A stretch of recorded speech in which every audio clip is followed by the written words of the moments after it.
Hi, my name is Ahmed and today I'm going to open another chapter of history for you. I'm going to talk about the Czars of Russia, the kings of Russia, the gods on earth. What happens when one family holds an absolute power over a sixth of the planet? For 300 years, the Czars of Russia weren't just kings. They were seen as gods on earth. Their power was absolute, their wealth was unimaginable, and their story ends in a storm of revolution and a bloody finale in a basement. This isn't just a history lesson. This is a story of ambition, madness, and dynasties' spectacular rise and fall, all in the next few minutes. Our story starts with the man who wrote the playbook. In 1547, Ivan IV was crowned the first terrifying Tsar of all Rus. We call him Ivan the Terrible. And trust me, he earned the name. His reign was a storm of brilliant expansion and paranoid, bloody purges that cemented the Tsar's power as absolute. Now, if you want to dive deep into the mind of this fascinating tyrant, the book Ivan the Terrible by Isabel de Marariaga is an absolute must-read. After Ivan's death, Russia plunged into chaos until 1613. When a new dynasty was chosen to heal the nation, the Romanovs. They would rule for the next 3 centuries. But it was a Romanov giant who would shatter all the tradition. In 1682, Peter the Great took the throne. This 6'8" force of nature was determined to drag Russia kicking and screaming into the modern world. He didn't just build a city. Starting in 1703, he carved his window to Europe, St. Petersburg, out of a swamp with his bare hands.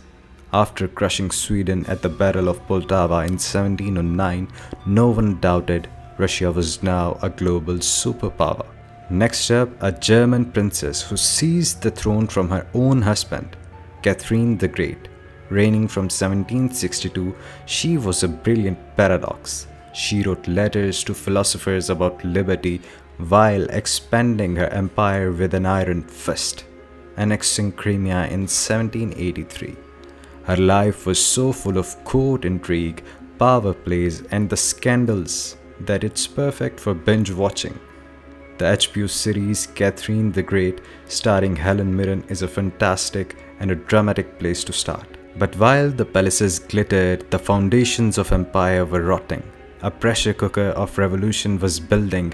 Alexander II, the Tsar Liberator, tried to release pressure, freeing Russia's 23 million serfs in 1861. But it was too little too late. His reward, assassination by revolutionaries in 1881. This brings us to the final tragic act. Nicholas II, a devoted family man who was tragically unprepared to rule the crumbling empire. He was oblivious to the storm. In the Russo-Japanese War in 1905 and the horror of Bloody Sunday exposed his weakness. Then in 1914, he dragged Russia into the meat grinder of World War I. The people starved, the soldiers mutinied. But in 1917, the revolution exploded. Nicholas was forced to abdicate. The Romanov dynasty was over.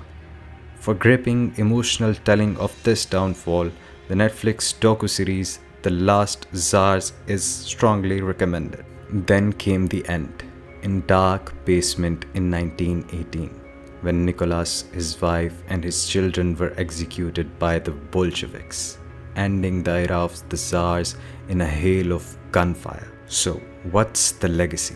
It's the cautionary tale written in gold and blood. It's in the glittering treasures of Hermitage Museum and in the ghosts of revolution. The Tsars showed the world the dazzling heights of power and the brutal depths of its collapse. I want to know what you think about the Tsars. Kindly write down in the comments. And if you liked the video, kindly hit the like button and subscribe the channel for more interesting videos. Thank you.